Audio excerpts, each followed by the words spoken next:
제가 우리에게 주실 하나님의 말씀입니다. 갈라디아서 3장 10절로 14절까지 말씀입니다.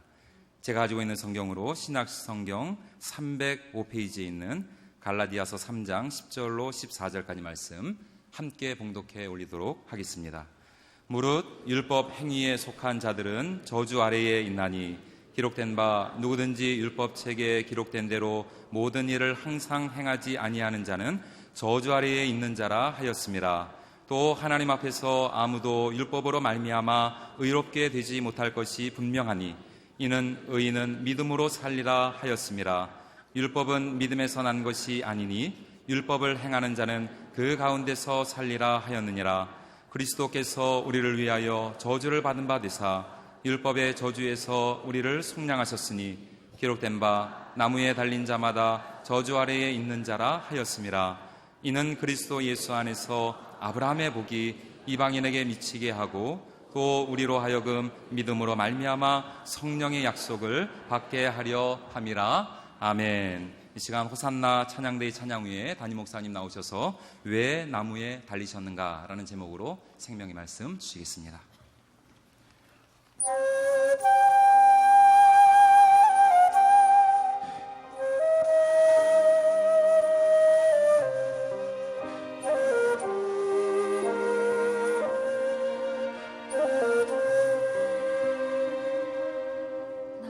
지극히 작은 자 죄인 중에 괴수 무익한 날 부르셔서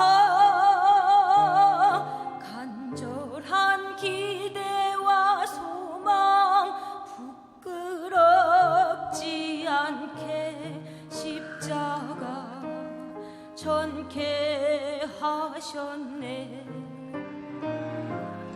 어디든지 가리라 주 위에 서라면 나는 전하리 그 십자가. 내 몸에 밴 십자가 보혈의 향기 온 세상 채울 때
여러분은 인생을 살아오면서 얼마나 큰 배신을 당해오셨습니까? 배신을 당하면 그 배신감 때문에 저녁에 잠 못 이루는 밤들 얼마나 많이 경험하셨잖아요. 그러나 우리 예수님께서는 우리와는 비교도 할 수 없는 쓰라린 배신을 경험하셨습니다. 원래 예수님께서는 가는 곳곳마다 병자를 고치시고 많은 기적을 행하셨습니다. 보리떡 5개와 물고기 2마리를 가지고 5,000명을 먹이셨어요. 그런 기적을 바라보며 군중들이 막 놀래 자빠집니다. 야, 이분이야말로 하나님이 우리에게 보내신 메시아다, 이스라엘의 왕이다.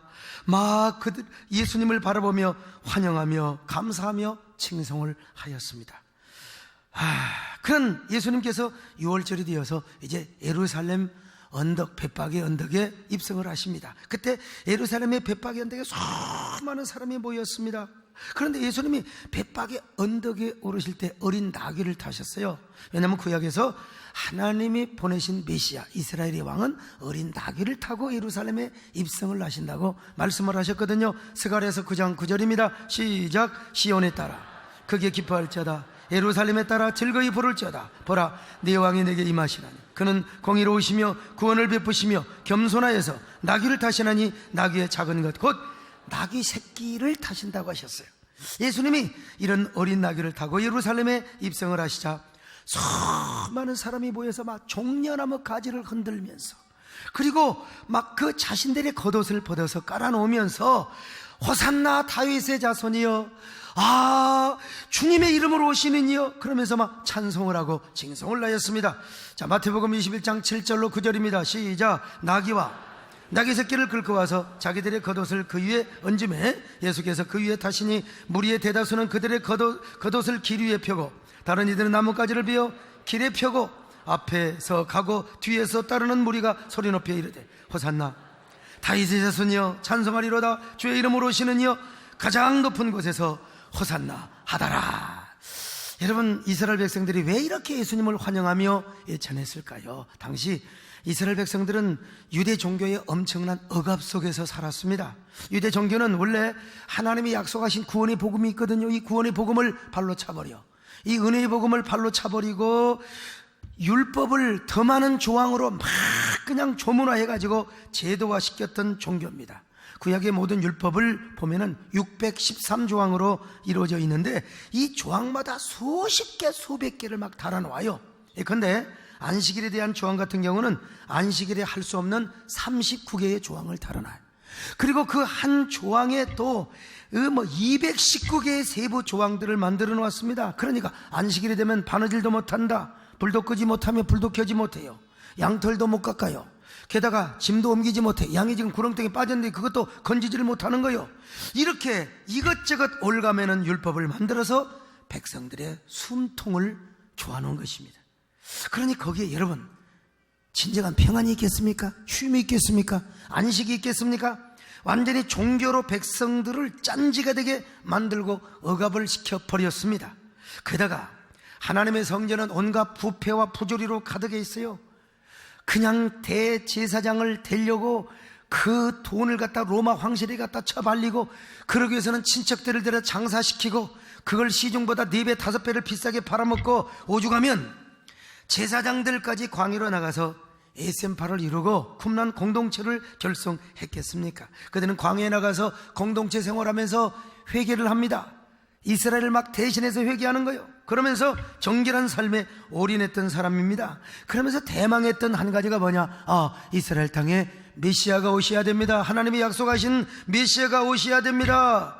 이거는 쿰란 공동체만이 아니에요. 당시 이스라엘 백성들이라면 누구나 다 메시아에 대한 대망 사상을 가지고 있었습니다. 메시아가 오셔서 우리를 구원해 줄 것이다. 그 메시아는 겸손하고 평화와 정의를 외칠 뿐만 아니라 언제나 공평의 세상을 이루는 살만한 시대를 만들어 줄 것이다. 어린 나귀를 타고 예루살렘에 입성하실 것이다. 이렇게 이제 생각을 했다 이 말이에요. 이런 때 예수님께서 어린 나귀를 타고 예루살렘에 입성을 하신단 말이죠. 그러니까 여러분, 당연히 예수님이 이제 어린 나귀를 타고 오시는 목적은 뭐냐? 내가 하나님이 약속한 메시아다, 내가 이스라엘의 참된 왕이다, 이걸 보여주시기 위해서였어요. 그러니까 수많은 백성들이 그냥 수많은 백성이 예루살렘 벳박의 언덕에 올라와서 종려나무 가지를 흔들면서 뿐만 아니라 자신의 겉옷을 벗어서 그냥 깔아드리면서 호산나를 외치며 환호성을 외쳤던 것입니다. 그들이 겉옷을 벗어 깔아드렸단 말은 예수님을 이스라엘의 진정한 왕으로 환영하며 모신다는 고백을 하고 있는 것입니다. 겉옷이라고 하는 말은 히브리 말로 탈릿이란 말인데 거기에 옷단술이 달려있어요. 613개가 달려있습니다. 그 겉옷에는 613개의 율법 조항을 사랑하고 지켰다는 서약을 하는 의미로 바로 이 옷단술을 달아놨습니다. 그러니까 그 겉옷을 입고 다니는 사람은 하나님과 자신의 관계성을 올바르게 표현하고, 내가 언약 백성으로 살아가겠습니다, 나는 율법을 지키며 살아갑니다, 나는 언약 백성입니다, 이런 고백으로 옷단술을 다는 겉옷을 입고 다녔다 이 말이에요. 그래서 이스라엘 백성들은 겉옷을 아주 소중히 여겼습니다. 겉옷을요, 길 가다가 변을 보더라도 우리는 그냥 보잖아요. 근데 겉옷을 다 그냥 벗어가지고 저쪽 깨끗한 곳에다가 겉옷을 벗어놓고, 왜? 오줌 싸다가 오줌물 튀기면은 그 겉옷이 부정하게 돼버리는 거예요. 여러분, 우리가 항상 이 된떡만 싸지 않잖아요. 가래떡만 아니고 이게 뭐요? 이게 뭐라고 그래요? 설사로잖아요. 부두둑 하다 보면은 이게 튀어가지고 겉옷으로 묻어버리면 여러분 이게 부정한 사람이에요. 하나님 앞에 이게 아주 불경죄를 지는 거예요. 그러니까 가다가 이거 우리 겉옷을 딱 깔아놓고 여기 앉아서 우리 막걸리나 한잔하세요, 이런 일이 있을 수가 없는 것입니다. 겉옷을 그들은 아주 소중하고 아주 그냥 귀중하게 보관을 했습니다. 자, 그러면 왜 예수님이 가시는 길에 그렇게 소중한 겉옷을 깔아드렸을까? 그것은 자신의 모든 것, 즉 자신의 인격, 자신의 지위, 권위, 명예 등을 주님의 발 아래 둔다는 것입니다. 예수님께서 하나님이 보내신 메시아요 왕이시라면, 아니 어떻게 그분이 지금 예루살렘에 입성을 하는데 어떻게 그냥 땅바닥에 발을 대고 오실 수가 있느냐? 우리의 겉옷을 깔고 겉옷을 밟고 처려밟고 지나가시옵소서. 여러분, 대통령이 딱 해외 정상 외교를 하시고 딱 서울공항에 비행기가, 그러면 그냥 여러분 양탄자 깨끗한 그 카페트를 깔아주잖아요. 그런 것처럼 그들은 이스라엘이 왕이니까 우리가 이렇게 겉옷을 깔아드립니다. 그래서 그만큼 그들은 여러분 주님을 왕으로 모셨던 겁니다. 그러면 종려나무 가지를 흔들었단 말이 무슨 말이냐? 여러분, 종려나무는 성경에서 우아함, 영광, 승리를 상징했어요. 그래서 그 고대 근동에서 왕의 행차를 하실 때 백성들이 전부 다 나와서 종려나무 가지를 흔들면서 왕의 행차를 환영했습니다. 그만큼 왕을 존중히 환영한 것이. 그래서 이스라엘 백성들도 예수님께서 벳박이 언덕에 오르실 때 종려나무 가지를 들고 예수님이 가시는 길에 막 흔들면서 겉옷을 깔아드리고 나중에 흔들던 종려나무 가지도 길바닥에 깔아드렸다 이 말입니다. 이런 행동 역시 예수님은 우리의 왕입니다. 예수님은 이스라엘의 진정한 메시아입니다. 오늘 여러분, 예수님을 마음으로 아직도 믿지 못하고 계신 분 계시면 주님을 여러분의 구주로 영접하시기를 바랍니다. 예수님은 우리의 왕이십니다. 그런 의미에서 여러분, 고난주의를 초대교회 때부터 뭐라고 하느냐? 종려주의라고 그랬어요. 주님은 왕이다. 왕 대신 주님을 종려나무 가지를 흔들면서 영접했다고. 그러면서 그들은 뭐라고 찬양을 합니까? 바로 계속해서 호산나를 찬양합니다. 호산나가 무슨 말입니까? 히브리 말로 우리를 구원하여 주옵소서. 예수님, 당신은 메시아입니다. 우리의 왕이십니다. 그러니 우리를 구원하여 주시옵소서.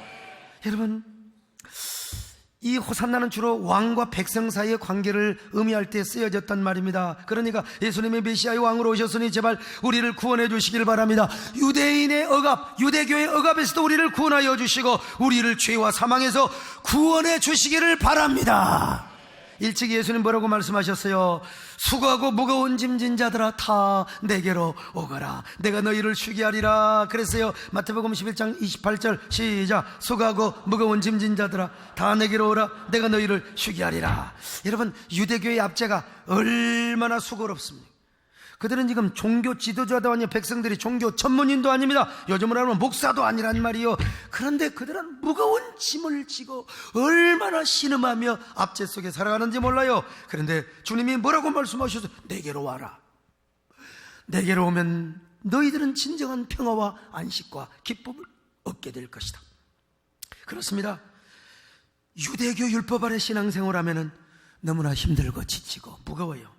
유대교뿐만이 아니요, 이 세상의 다른 종교는 전부 다 행위 종교, 공덕 종교입니다. 그들은 전부 율법과 행위와 참선과 공덕으로 구원을 받는다고 생각해요. 그런 종교 얼마나 힘들어요. 새벽에나 일어나서부터 얼마나 참선을 하고 얼마나 고행을 하고, 힌두교 같은 경우는 한 번 죄지면 계단 1000개를 무릎으로 올라가야 돼. 그렇다고 죄가 용서받느냐? 보장도 없어요. 구원이 보장되느냐? 그런 보장도 없다 이 말이요. 그러니 율법의 의와 공덕 종교 아래 있다고 하는 것은 다 저주 아래 있는 것이라고 오늘 성경은 말씀하고 있는 거예요. 자, 갈라디아 3장 10절로 11절 시작. 무릇 율법 행위에 속한 자들은 저주 아래 있나니 기록된 바 누구든지 율법책에 기록된 대로 모든 일을 항상 행하지 아니하는 자는 저주 아래 있는 자라 하였습니다.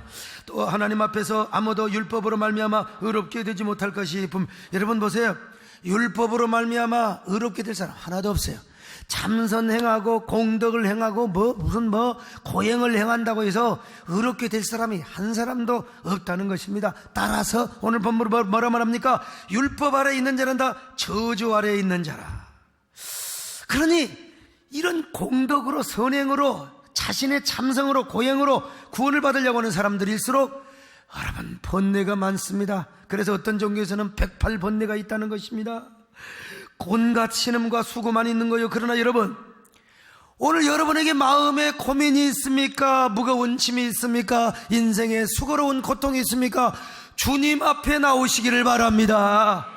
여러분, 우리의 주님의 멍에는 쉽고 값이 없습니다. 복음 안에는 자유가 있습니다. 평안이 있습니다. 쉼이 있습니다. 누구든지 주님 앞에만 나오면 참된 쉼이 있다고 주님 자신이 말씀하셨지 않습니까? 마태복음 11장 28절로 29절 같이 봐요. 시작. 수고하고 무거운 짐진 자들아 다 내게로 오라. 내가 너희를 쉬게 하리라.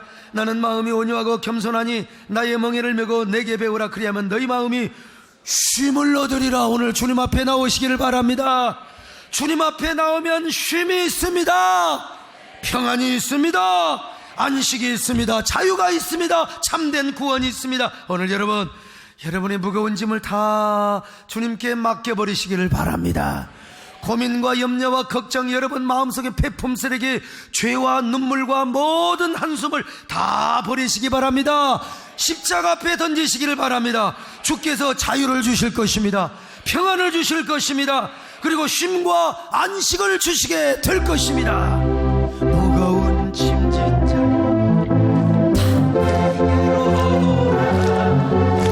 내가 너를 쉬게 하리라. 이 길은 생명의 길 참복된 길이라. 항상 내게 들려주시옵소서. 할렐루야.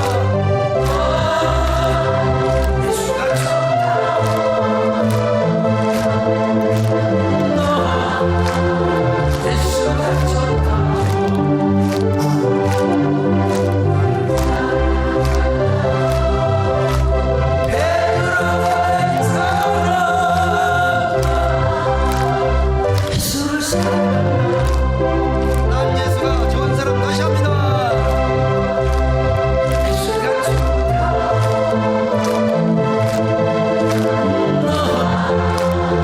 예수가 좋다.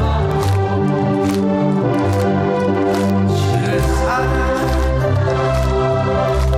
배로 사랑한다. 예수를 사랑한다. 이렇게 예수님이 좋아서 막 구름대처럼 벌떼처럼 모여들었어요. 예수님의 제자들은 어깨에 힘이 들어갔을 겁니다. 야, 드디어 예수님의 시대가 온다.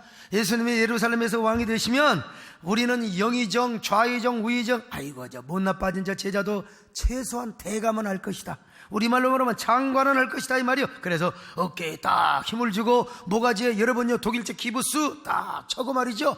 야, 우리 시대가 왔어. 여러분, 근데 여러분요, 예수님이 막상 예루살렘에 올라가셔서 대제사장 권명들에 의해서 잡히시자 다 주례랑을 쳤어. 도망갔어. 아니 예수님을 3년이나 따라다녔던 제자들도 다 도망가 버리고 말았어요. 아니 더구나 예수님이 빌라도 총독 앞에서 재판을 받고 십자가에 죽으시게 되자 진짜 제자들까지 다 도망을 가버리고 말았습니다. 그렇게 떡을 얻어먹고 병 고침 받고 기적을 경험했던 사람들, 종려나무를 가지를 들고 호산나 주의 이름으로 오시는 이여 찬송하리로다. 아 이제는 너 그냥 잘 살아보세. 이랬던 사람들이 어떻게 다 도망을 가버릴 수가 있어요? 아니 어떻게 3년이나 따른 제자들 그만두고 아니 죽기까지 따르라고 대답했던 수제자 베드로까지도 도망을 가버렸느냐 이 말이요. 왜 도망을 갔을까? 죽음이 두려웠어였을까? 여러분 뭐 그런 이유도 없지 않아 있겠죠. 그 엄청난 기적을 행하신 분이 지금은 할 말이 없어요. 무능한 사람으로 있어요. 그냥 예수님이 뭐 기적도 아무도 행하지 않고 말 한마디 하지 않고 침묵만 지키고 있어요. 그런 제자들 가운데 절망감과 허탈감이 생기고 두려운 마음이 들어서 도망을 가버릴 수밖에 없었을 거예요. 근데 여러분 그것 때문에 도망간 건 아니야. 사실은 그보다 더 중요한 이유가 있습니다. 그 중요한 이유가 무엇이냐, 우리 성경을 한번 우리가 추적을 해봅시다. 자, 마태복음 27장 22절 23절 같이 봅니다. 시작. 빌라도가 이르되 그러면 그리스도라는 예수를 내가 어떻게 하랴? 그들이 다 이르되, 빌라도가 이르되 어찌미냐? 무슨 악한 일을 행하였냐? 그들이 소리질러 이르되, 자 크게 읽어봐요. 시작. 십자가에 못 박혀야 하겠나이다. 그랬어요. 빌라도가 보니까, 재판을 해보니까 나사렛 예수 그리스도라는 분이 전혀 죄가 없어요. 죄가 없어요.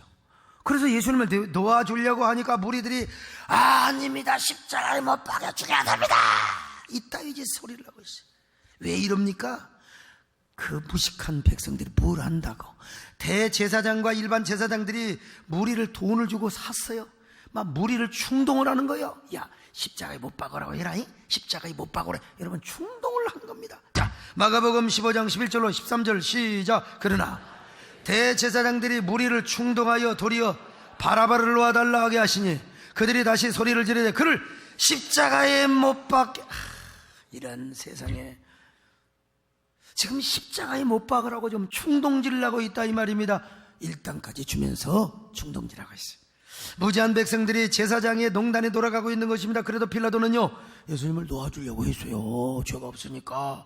예수님에게 아무런 죄를 발견할 수 없었거든요. 그러자 백성들이 빌라도를 향하여 악을 씁니다. 바라바는 살리고 예수는 죽이시오. 그냥 죽이지 말고 십자가에 못 박아 죽이시오. 그런데 십자가에 못 박아 죽이라는 백성들의 소리가 너무 커서 빌라도도 어떻게 할 수가 없었습니다. 자, 누가복음 23장 20절부터 시작. 빌라도는 예수를 놓고자 하여 다시 그들에게 말하되 그들은 소리질러 이르되 그를 십자가에 못 박게 하소서, 십자가에 못 박게 하소서 하는지라. 빌라도가 세 번째 말하되 이 사람이 무슨 악한 일을 하였느냐? 나는 그에게서 죽일 죄를 찾지 못하였느니 때려서 놓으리라 하니 그들이 큰 소리로 재촉하여 십자가에 못 박기를 구하니 그들이 소리가 어쩌다고요? 이긴지라.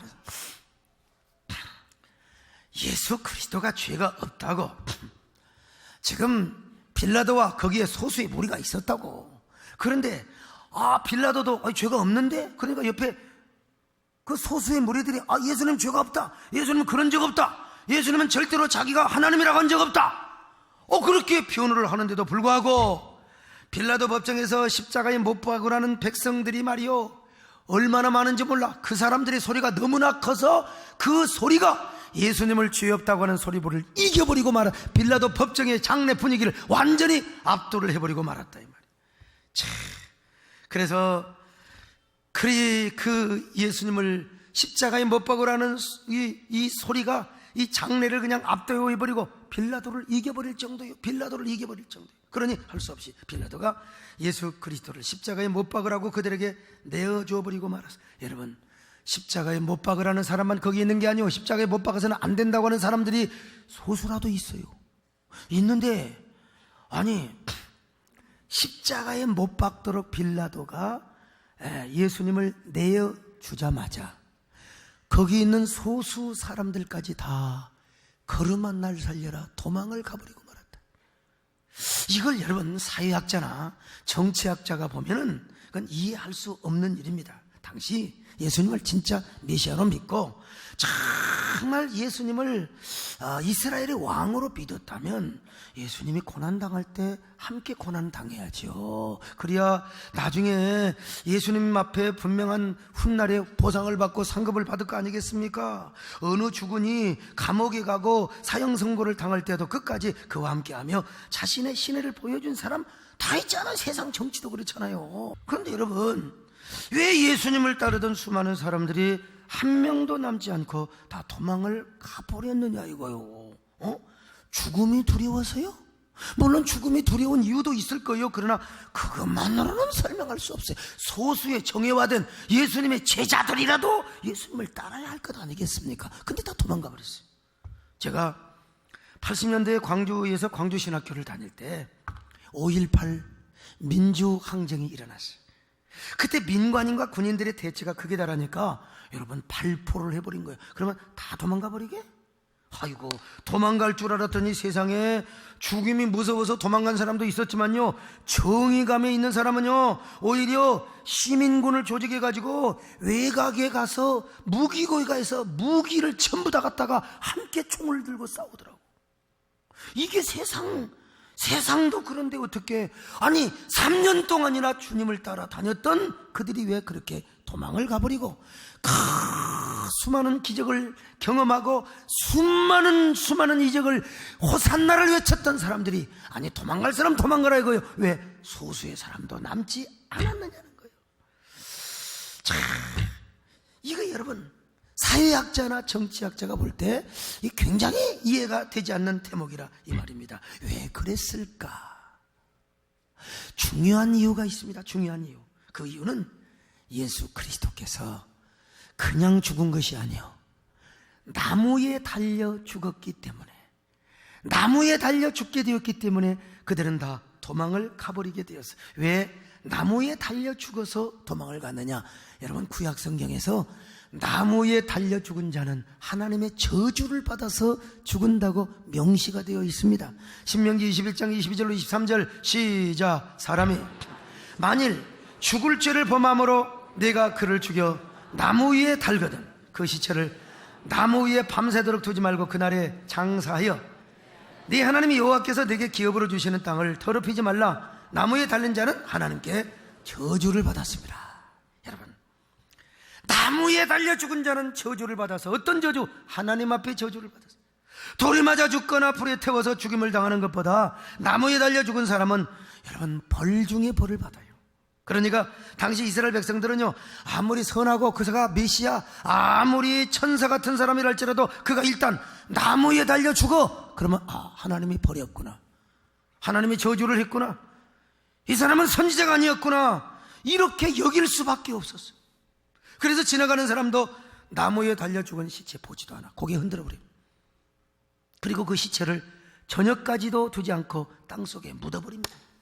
그래서 오늘 본문 갈라디아 3장 13절은 이렇게 말씀하고 있습니다. 갈라디아 3장 13절 시작. 그리스도께서 우리를 위하여 저주를 받은 바 되사 율법의 저주에서 우리를 속량하셨으니 기록된 바 나무에 달린 자마다 저주 아래 있는 자라 하였습니다.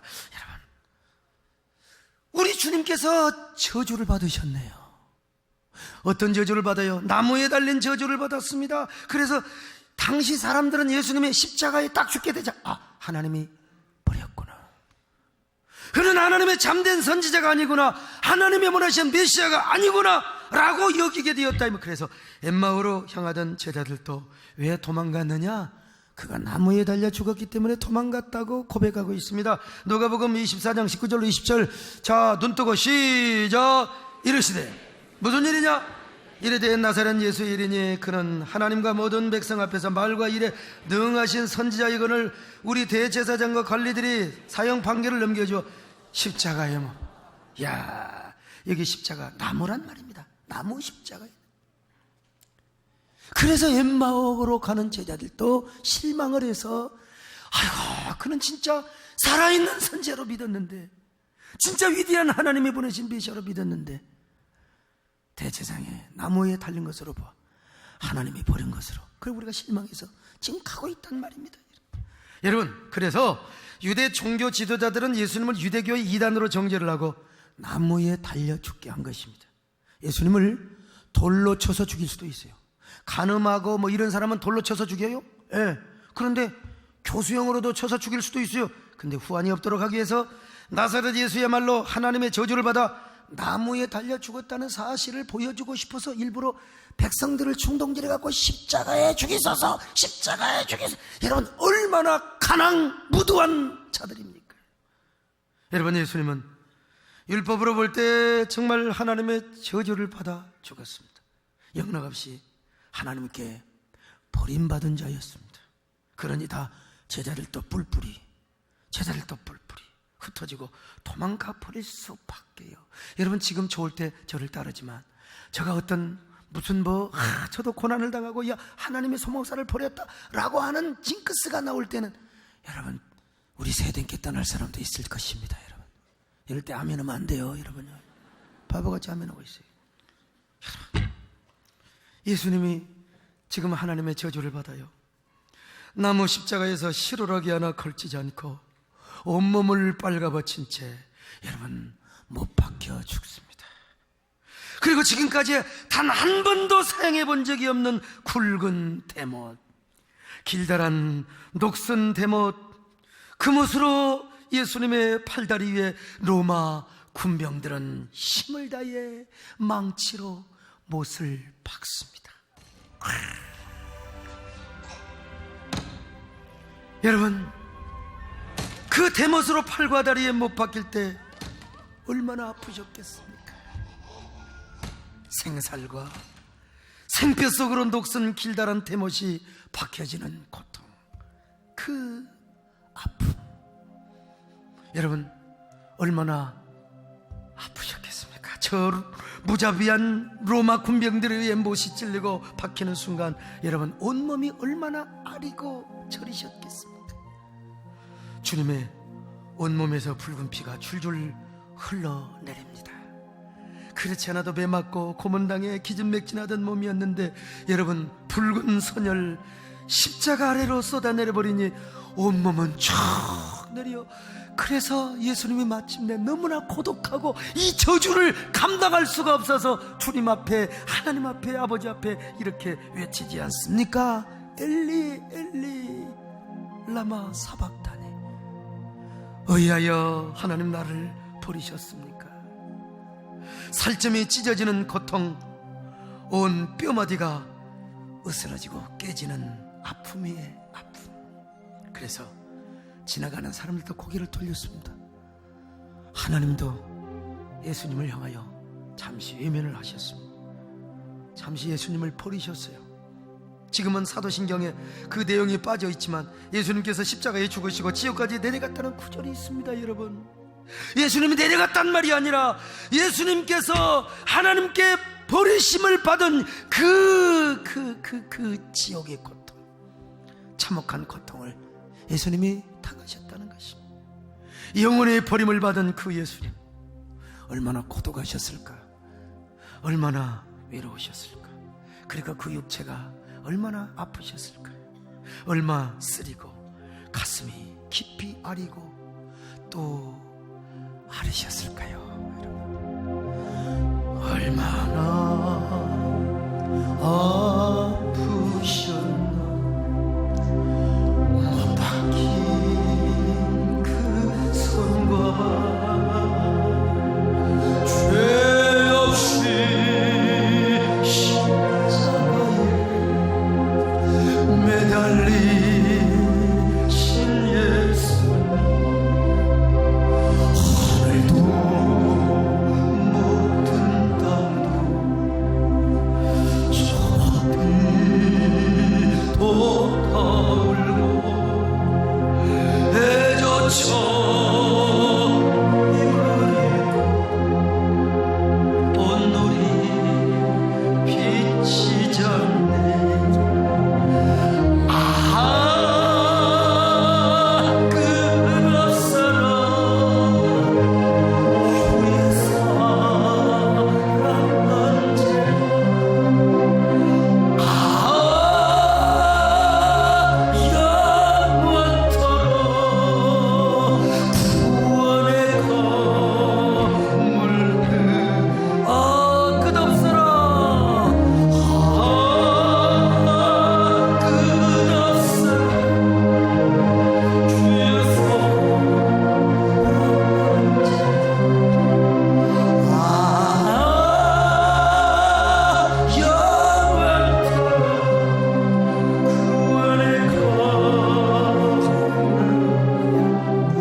율법대로 저주를 받으신 거예요.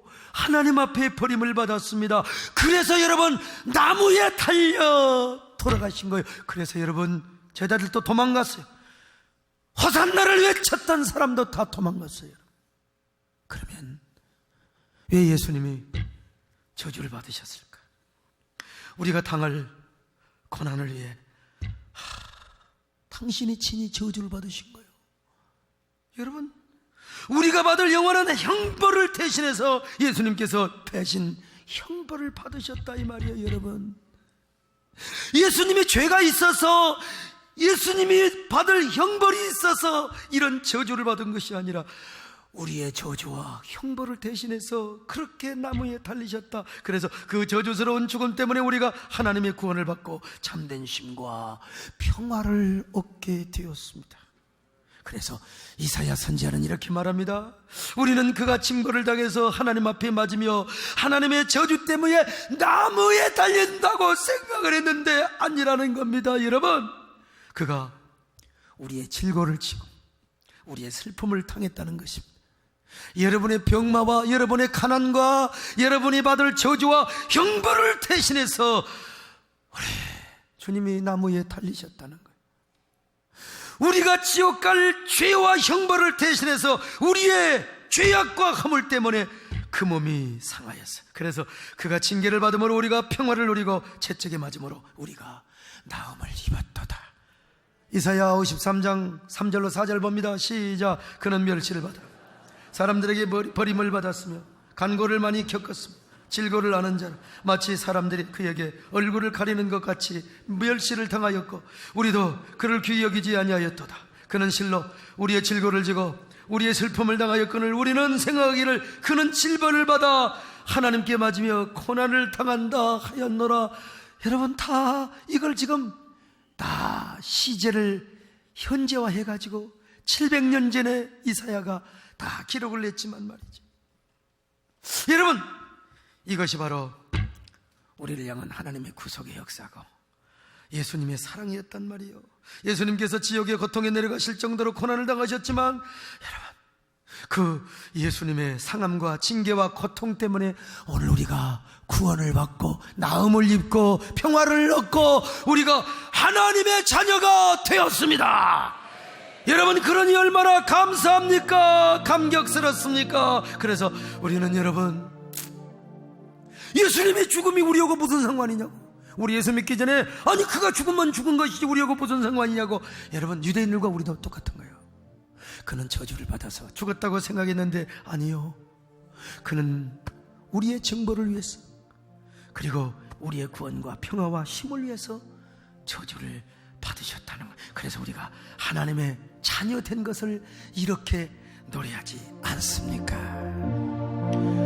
우리의 어두운 눈이 그를 위로했고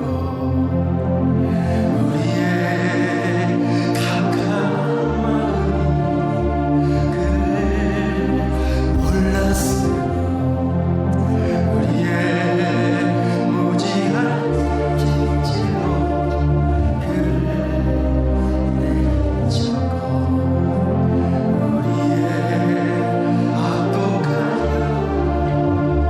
그를 중재했으며 우리의 병력의 손길 만들 때였으며 살인자의 엄마 우리는 그를 지었어 우리는 그를 죽였지.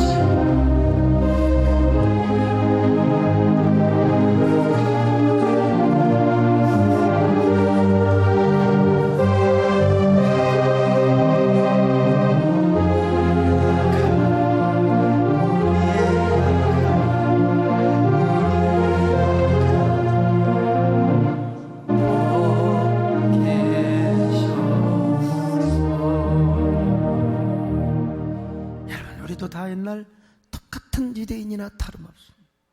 근데 이런 가난 연약한 사람들을 하나님의 사랑과 주님의 은혜로 우리를 구원해 주셨어요. 그러니 이런 이 황홀한 은혜, 애틋한 하나님의 구원의 역사를 생각하면 우리가 얼마나 감격을 누리고 살아야 하겠습니까? 얼마나 십자가를 자랑해야 되겠습니까? 얼마나 십자가의 사랑에 감격하며 살아야 하겠습니까? 예수님은 하나님의 말할 수 없는 저주와 징계를 받고 십자가에 죽으셨지만 그 고난이 우리를 이렇게 구원해 주었으니, 오늘 여러분 아직도 마음속에 그리스도를 믿지 못한 분 있습니까? 십자가의 은혜가 여러분의 마음에 좌정될 수 있기를 바랍니다. 정말 주님의 은혜가 여러분의 마음을 울렁거리게 할 수 있기를 바랍니다. 그래서 사도 바울은 이렇게 말합니다. 우리가 항상 예수님의 죽으심을 우리 몸에 짊어지고 살아가야 한다고 말이요. 그럴 때 예수의 생명이 우리 안에 울렁거리게 될 것이라고. 고린도후서 4장 10절입니다. 시작. 우리가 항상 예수 죽음을 몸에 짊어지면 예수의 생명이 또한 우리 몸에 나타나게 하려 합니다. 그뿐입니까 여러분? 우리는 그리스도의 남은 고난을 채우며 살아야 한다는 것입니다. 그것이 우리의 영광스러운 신앙생활이요 벅찬 감격과 생명이 나타나는 생활이라는 것입니다. 골로새서 1장 24절이요 시작. 나는 이제 너희를 위하여 받는 괴로움을 기뻐하고 그리스도의 남은 고난을 그의 몸된 교회를 위하여 내 육체에 채우느라. 여러분, 십자가 주님의 죽음을 우리 몸에 짊어지시기를 바랍니다. 그리스도의 남은 고난을 우리 육체에 채우며 살아가시기를 바랍니다. 이건 복음 전하면서 우리가 고난당한 걸 말해요. 그리고 교회를 섬기면서 힘들고 애쓰는 걸 말합니다. 사명을 감당하면서 봉사와의 직분을 감당하면서 우리가 십자가의 정신으로 살아가는 걸 말하는 거예요. 이것이 바로 주님의 죽으심을 우리 몸에 담고 그리스도의 남은 고난을 채우며 살아가는 사람입니다. 이렇게 주님의 죽으심을 몸에 담고 그리스도의 고난을 채우며 살아가는 사람은 여러분 부활의 소망이 있습니다. 부활의 감격이 있습니다. 부활의 축복이 있습니다. 이런 사람은 부활감사헌금을 잘 준비합니다. 부활감사헌금, 그런 저와 여러분들이 될 수 있기를 바랍니다. 우리 송대관 형님도 부활감사헌금을 잘 준비하시기를 바라고요. 여러분 모두 다 부활감사헌금을 잘 준비하시는 여러분, 저와 여러분 되시기를 축원합니다. 십자가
십자가를 짊어지며 살아가게 하여 주옵소서.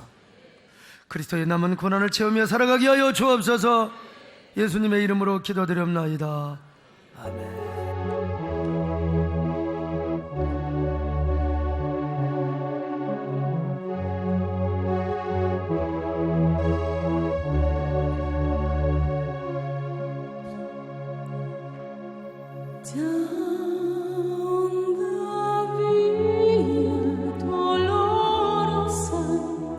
Jerusalem,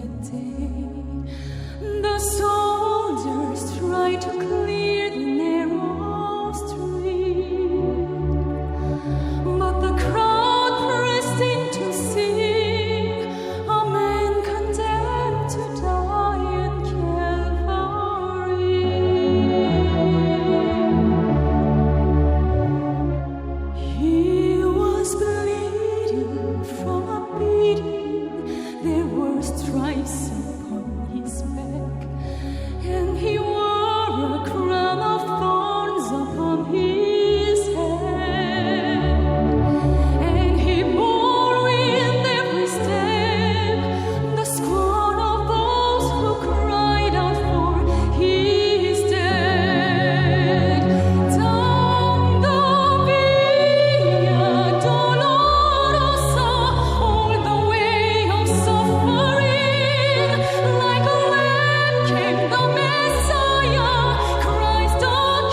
안녕하세요. 1699 정승일. 양은아 집사입니다. 저는 원주에서 아이를 낳기까지 섬기던 교회를 떠나 용인으로 이사를 오게 되었습니다. 그리고 이곳으로 오게 되면서 섬길 교회를 기도하며 찾고 있었습니다. 그때 마침 같은 아파트에 사는 권사님께서 제게 목사님의 말씀이 능력 있고 자녀들을 기도와 신앙으로 키우기에 너무 좋은 프로그램이 있는 교회라며 우리 교회를 소개해 주셨습니다. 친정 식구들과 함께 한 교회를 섬기며 이제 막 신앙생활을 시작하여 세상에 발을 내딛기 쉬운 남편에게도 권사님은 친정엄마 같은 보살핌으로 다가오셨고 은혜의 자리에 함께할 수 있도록 동행해 주셨습니다. 그렇게 인도자의 섬김이 있었기에 저희 가정은 교회에 잘 정착할 수 있었습니다. 남편은 입사한 지 얼마 되지 않아 최연소 지점장으로 발령을 받게 되었습니다. 그러던 어느 날 퇴근한 남편으로부터 잠시 지점장을 내려놓아야 할 것 같다는 소리를 듣게 되었습니다. 회사에서 성과가 좋지 않은 것도 아닌데 정관예우 차원에서 6개월만 기다리면 다시 지점장을 할 수 있도록 방침이 내려졌다는 것이었습니다. 하지만 그것은 말일 뿐 언제 다시 직위가 복원되는지는 알 수 없었습니다. 다른 매장으로 보내달라는 요청도 거절되고 남편은 너무 스트레스를 받아 원형 탈모에 안면 떨림까지 오게 되었습니다. 그때 저를 전도하셨던 권사님께서 예배에 목숨을 걸어요. 함께 순예배에 나와 기도하면 하나님이 반드시 기도 응답을 해주신다며 저에게 권면하셨습니다. 그때부터였습니다. 지난날 저의 연약함을 용서해달라고 회개하며 하나님께 무릎 꿇고 기도했습니다. 내 힘으로 하려고 하면 할수록 넘어질 수밖에 없다는 것을 절실히 깨닫고 하나님의 은혜를 간절히 구했습니다. 그렇게 힘든 시간이 몇 달 지나가고 하나님의 은혜로 남편이 다른 지점으로 발령을 받았다는 소식을 듣게 되었습니다. 새롭게 오픈한 지점의 오픈일이 1월 1일이었습니다. 저희 부부는 송구영 신예배가 끝나자마자 바로 수원으로 달려가 잠겨있는 매장 문고리를 잡고 간절히 기도했습니다. 이 매장이 전국 최고의 매장이 되게 해달라고 기도했습니다. 그리고 남들은 결코 할 수 없다고 하는 목표액을 붙잡고 믿음으로 기도했습니다. 그렇게 먼저 모든 것을 하나님께 맡기고 기도하며 나아갈 때 하나님의 역사하심을 볼 수 있었습니다. 하나님은 우리의 목표액보다 더 넘치게 채워주셨습니다. 그리고 한 해를 마무리하며 휴대폰 부분 전국 1위, 확장 매장 부분 전국 1위와 경기도청 MOU 체결을 할 수 있도록 은혜를 베풀어 주셨습니다. 그리고 순예배에서 시부모님의 구원을 놓고 함께 기도했던 기도 제목도 응답받았습니다. 새해된 교회 학교를 통해서 믿음이 성장해 나간 큰아이 연준이가 포항에서 올라오신 할머니를 붙잡고 전도를 한 것입니다. 현관 문 앞에 서서 할머니 교회 가야 해요 하며 계속 우는 아이를 보며 하나님은 시부모님의 마음을 여시고 아이들의 손을 잡고 우리 교회에 나오셨습니다. 제 삶에 광야와 같은 힘든 시기를 겪으면서 아내의 기도를 통해 하나님께서는 나의 능력과 힘으로 하는 것이 아님을 깨닫게 하셨습니다. 그리고 오직 하나님의 경영 안에 모든 것을 맡기며 기도할 때 채워주시는 하나님의 능력을 체험했습니다. 하나님이 하시면 하십니다 라는 목사님의 말씀을 붙잡고 2016년 한 해도 하나님의 경영 안에 모든 것을 맡기고 기도할 것입니다. 또한 이 모든 것이 하나님의 은혜임을 알고 더욱 겸손히 낮아짐으로 나아가기를 원합니다. 이렇게 저희 가정을 은혜 가운데 거하도록 인도해 주신 참 목자 되신 주님께 모든 영광 돌립니다. 감사합니다.